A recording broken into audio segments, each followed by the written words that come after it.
folks. Erick Stakelbeck here. Welcome to the Watchman Newscast live stream from the studio here in Dallas. We have a lot to talk about. The state of play right now in the world region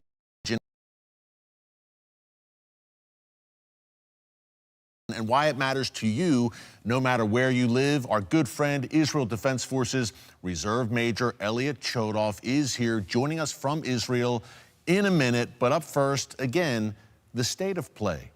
And I'm thinking Hamas, Hezbollah, and the Houthis. Let's start with Hamas. Number one, the Israel Defense Forces have taken control now of a crucial Hamas stronghold called Shujaiya. Now, that's in northern Gaza, in that Gaza City area. And the IDF, they have largely pacified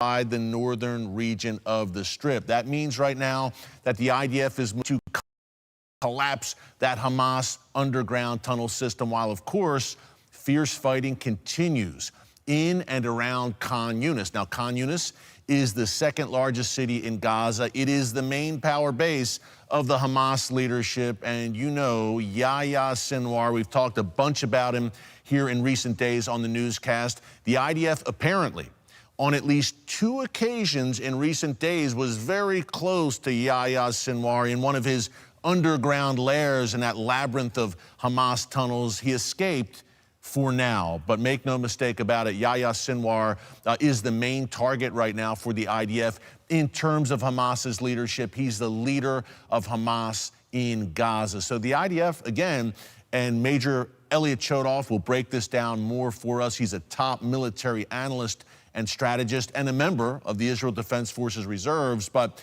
it seems to me, folks, and Elliot will fill in more of this for us, that the IDF is making tremendous gains throughout Gaza. Yet, Hamas still has the capability of launching pretty large salvos of rockets. Now, you saw the title of today's live stream. Yes, Israel, central Israel in particular, Tel Aviv, slammed today, a few hours ago, by a barrage of Hamas rockets, at least 30 rockets striking in and around Tel Aviv. Here's the good news.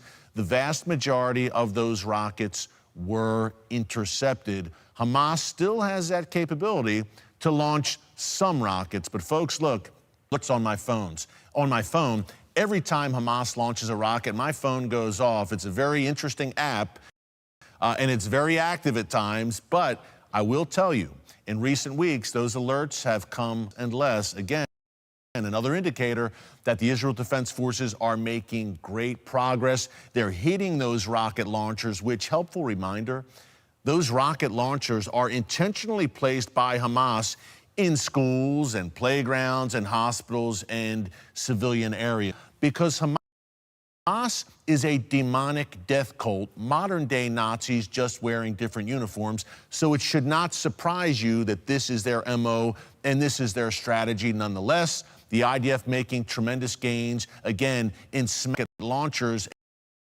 And you get a sense here, folks, of desperation on the part of Hamas as the IDF continues to squeeze Hamas from the north to the central area of the Strip to the south. Hamas, and I expect this in the days to come, again, as they are well on the way to their demise and their utter defeat in a last-gasp, desperate attempt, expect some rocket salvos to be launched by Hamas. Let's pray, folks, for God's protection over Israel and that Iron Dome missile defense system, which has been so successful over the years, intercepting some 90% of all incoming rockets.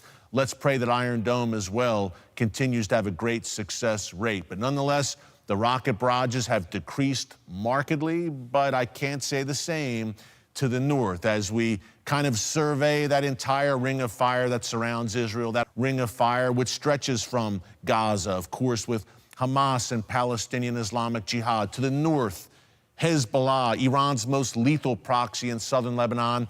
We'll touch on this in a minute.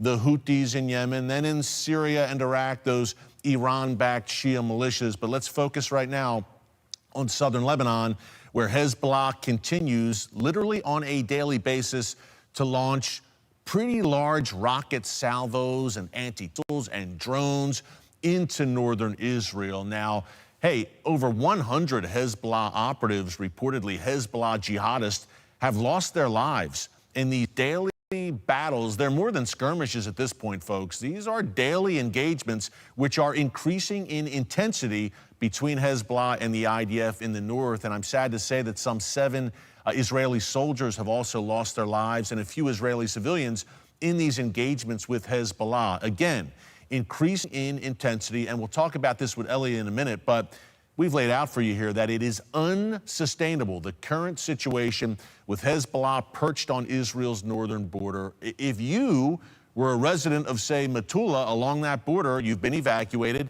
would you return home if Hezbollah was still at full strength, staring at you from across the Lebanon border? I think not. The goal, at least in the short term for the IDF, would be to push Hezbollah at least 18 miles back from that Israel-Lebanon border beyond the Litani River. And perhaps there are larger goals, because I believe eventually and ultimately Hezbollah must also be crushed. Now, that's a much taller order, as dangerous as Hamas is, and that battle will take a few more months most likely. In Gaza, Hezbollah, equipped with some 150,000 rockets and missiles pointed at every inch of the world's one and only Jewish state, which, helpful reminder, is the size of the state of New Jersey, surrounded on all sides, and even further to the south, some 1,000 miles to the south in Yemen, where an Iranian proxy continued to launch rockets, missiles, drones in the direction of Israel, and also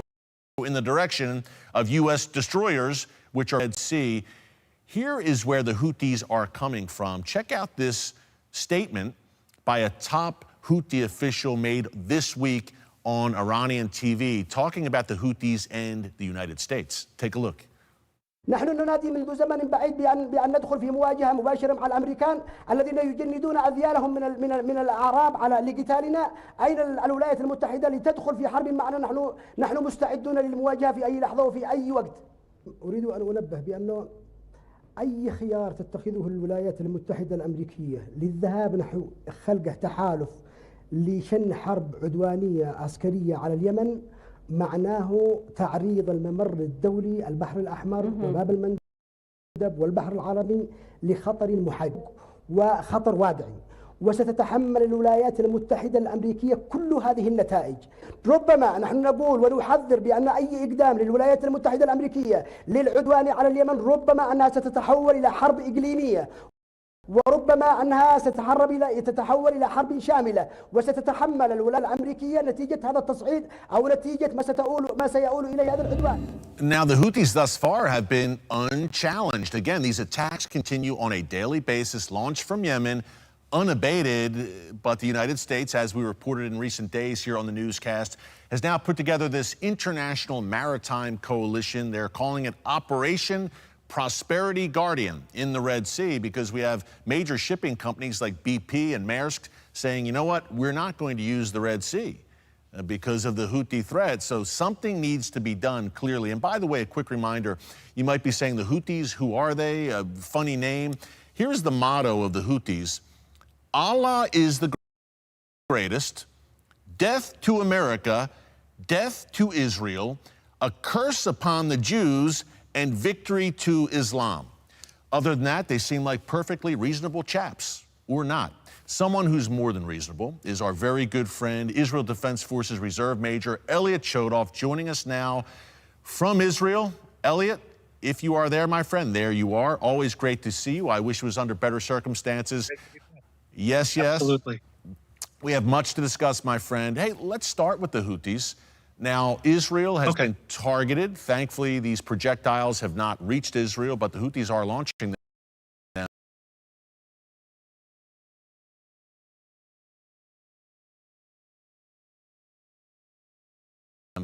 What do you think Israel's posture should be right now? They're not part of this international maritime coalition that I know of.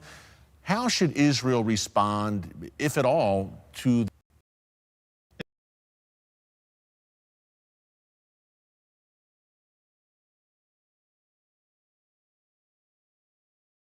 in the Red Sea?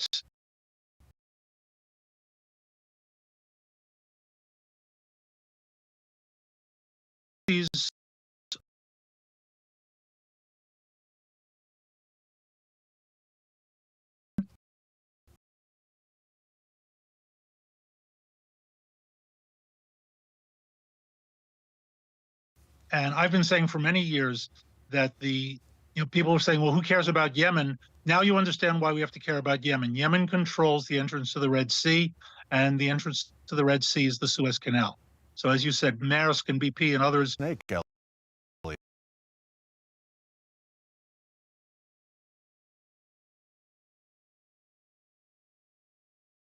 The Iranian regime as well.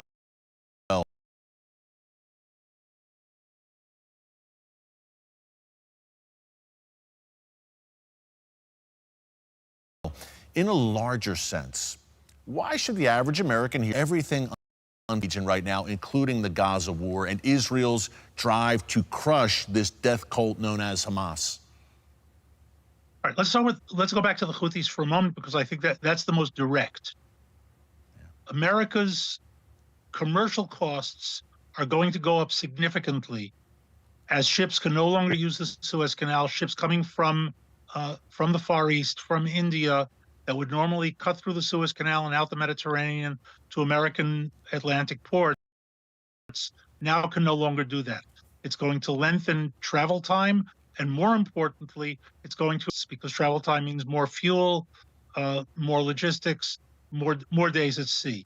So what used to be a simple purchase of a click on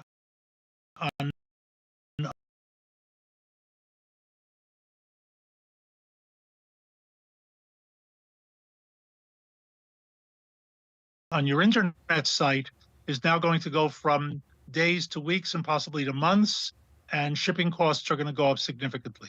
So that's number one. Number two, essentially allowing these guys to control international commerce. Now, let me remind our American listeners in particular, the U.S. Navy was created to fight piracy, the Barbary pirates in those days, but to fight piracy. The shores of Tripoli. Shores of Tripoli, exactly. And open America's commerce is heavily, heavily dependent on maritime traffic. So if this is allowed to go on, it basically sets America back, not only economically, but it sets it back politically with economic ramifications. Yeah. It's astounding that it has been allowed to continue for this long. Yes. It's shocking to me. I think that America should have responded much, much more seriously at first.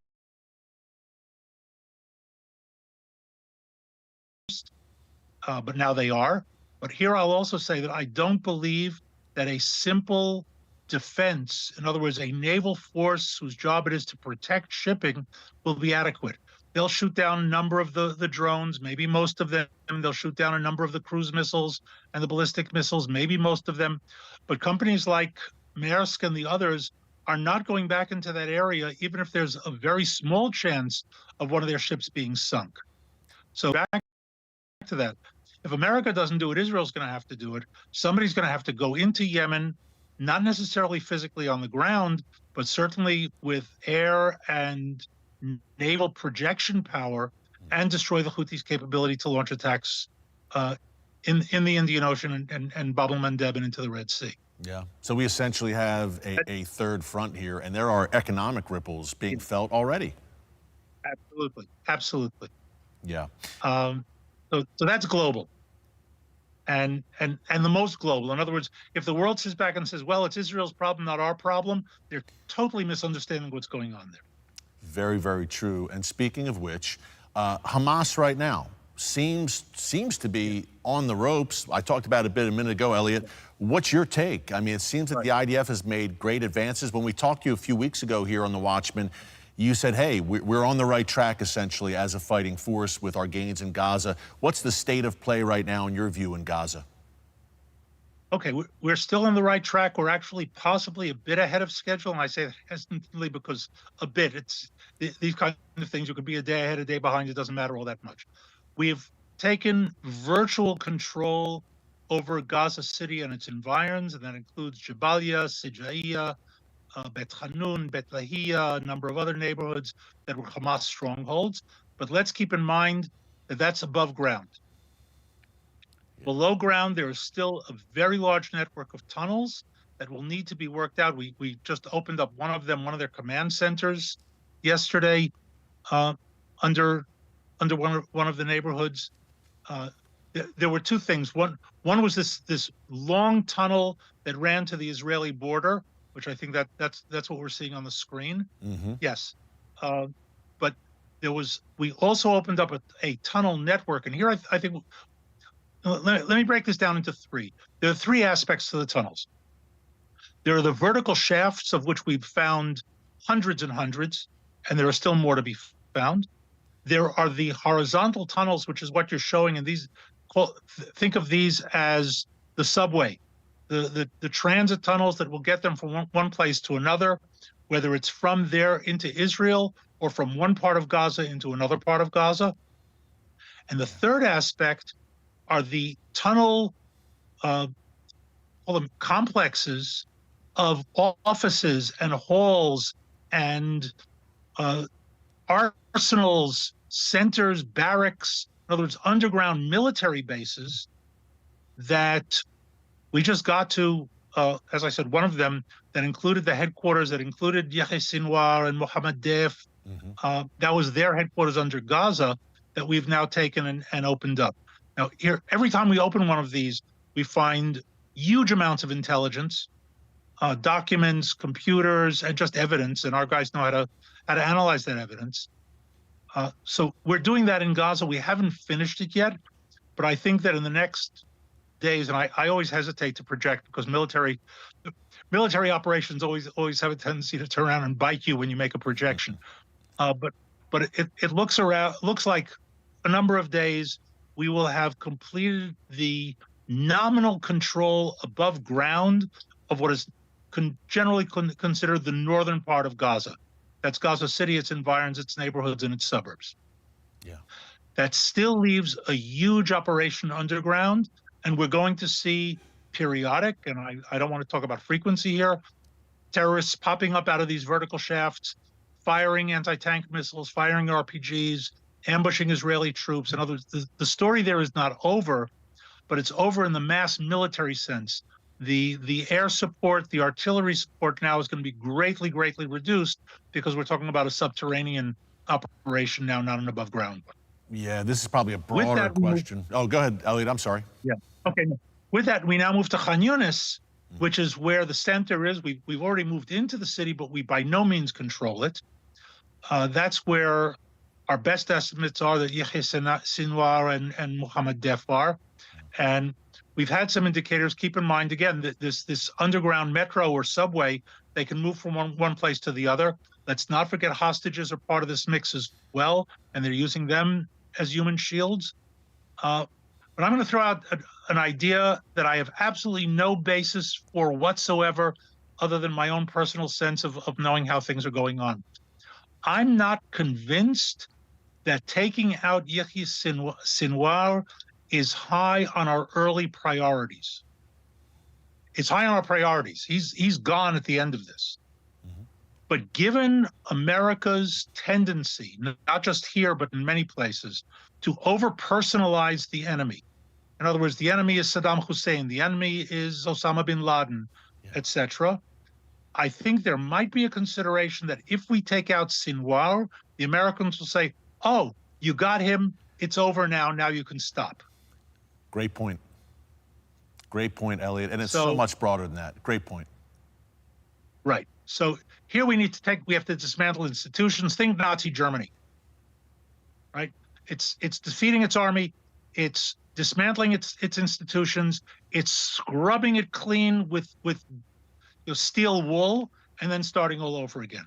And simply taking out one guy or two is not sufficient. Yeah. So I think there might be a consideration here of, you know what, let's not get him too early, because that could give the Americans the leverage to say, okay, you finished now, time to call it off. Yeah, and they would certainly love to do that, sadly, in Washington, D.C. right now, and in the halls of power in Europe, no doubt.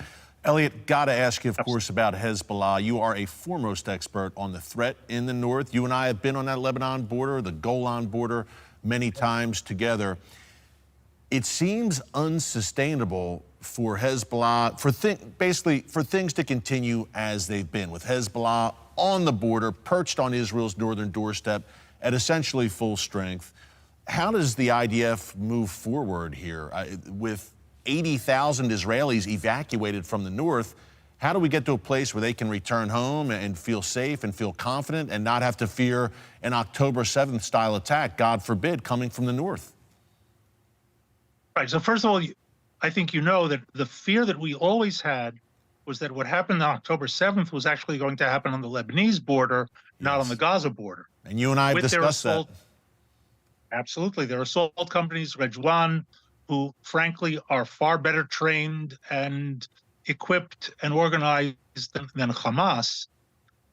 So when it happened in the south, I wasn't surprised, but that wasn't the direction we were looking in.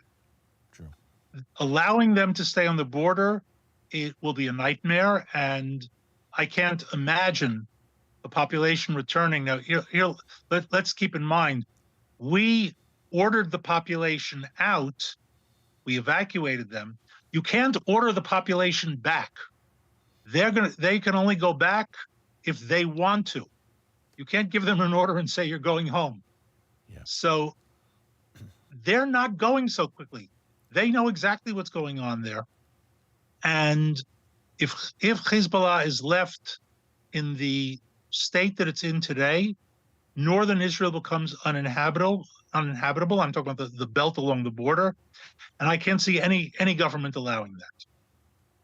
So I find it highly likely that at one point or another we are going to go in on the ground against Hezbollah. That's not a military secret. Defense Minister Yoav Gallant wanted to do this in the first week after October 7th, and he was denied it by the government.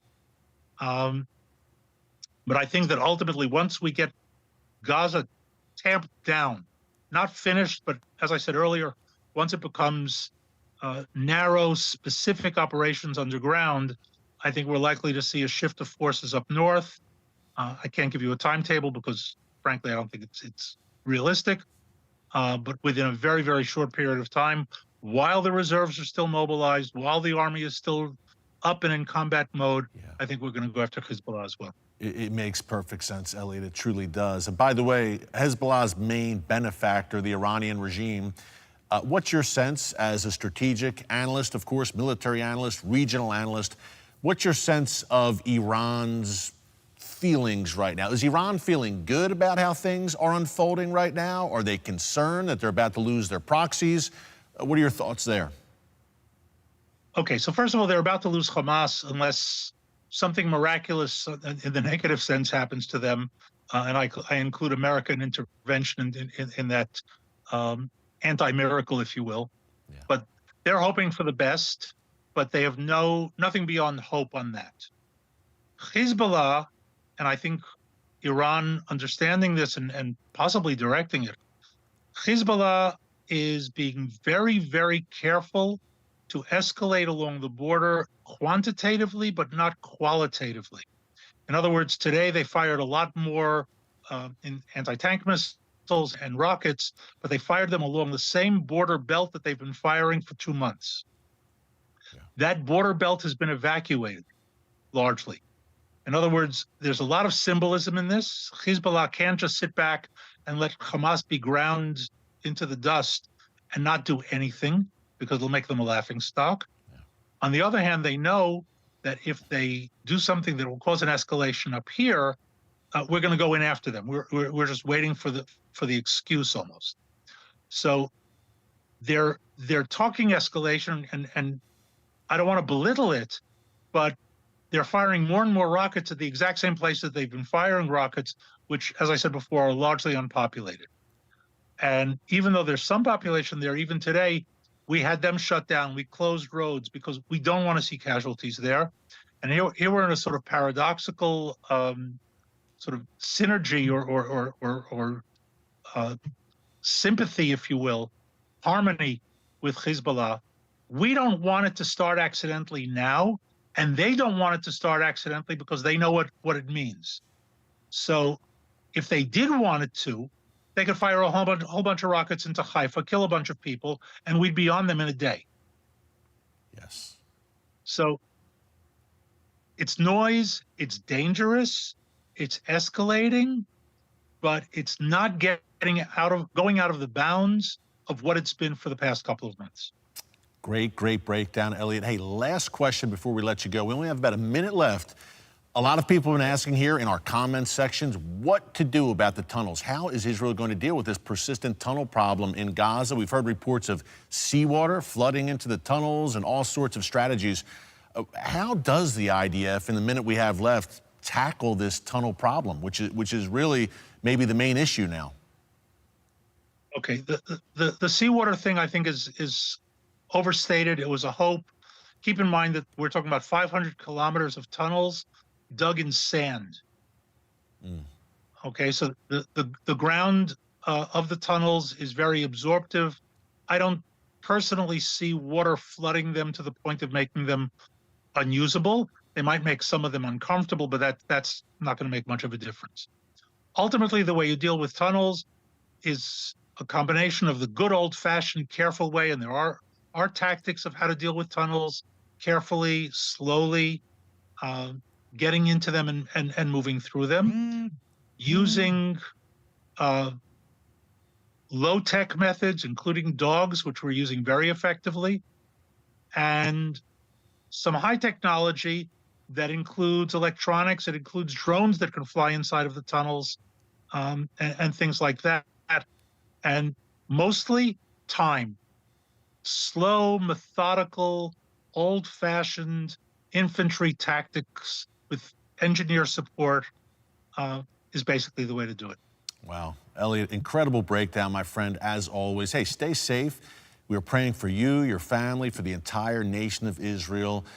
Major Elliot Chodoff, always great to see you, my friend. Thanks so much. God bless. We will see you again soon, Elliot. Thank you, my friend. Stay safe. See you soon, Elliot, folks. The one and only Elliot Chodoff. What a great breakdown. The kind of information you're really not hearing anywhere else. Hey, Elliot mentioned, and we mentioned, the communities evacuated in northern Israel. Some 80,000 people now staying in hotels and shelters. That's number one. Number two, the communities in southern Israel, of course, along that ravaged Gaza border area, also evacuated. You've seen me interview them here on The Watchman. Folks, Israel could use a few good friends right now, no doubt. It's a very perilous time for the world's one and only Jewish state, for God's land. That's where our good friends at Meir Panim come in. Now, you've heard me talk about Meir Panim here on the newscast previously. This is a great organization I have personally been shoulder to shoulder with on the ground in Israel. Check them out at meirpanim.org. You see the information there on your screen. They are feeding Israel's neediest, literally feeding with soup kitchens, but doing so much more. Humanitarian aid to these Israelis who've been evacuated from the north, from the south. Meir Panim is there doing God's work. It's an organization I support. I don't support many organizations here. You've heard me talk about ARTSA and Meir Panim.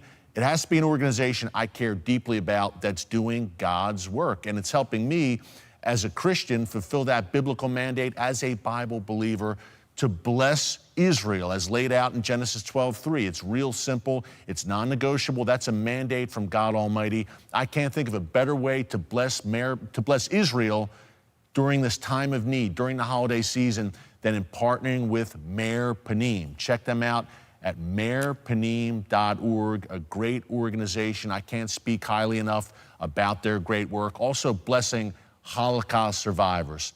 Hey, thanks so much for joining us here today on the Watchman Newscast live stream. Until tomorrow, God bless you. And remember, never hold your peace. Hey everyone, thanks for checking out the Watchman Newscast. Make sure you hit the subscribe button so you never miss an upload, and tap the bell icon so you're notified every time a new video is posted. And don't forget to share your thoughts, insights, and comments below. Thanks for watching. We'll see you back here tomorrow.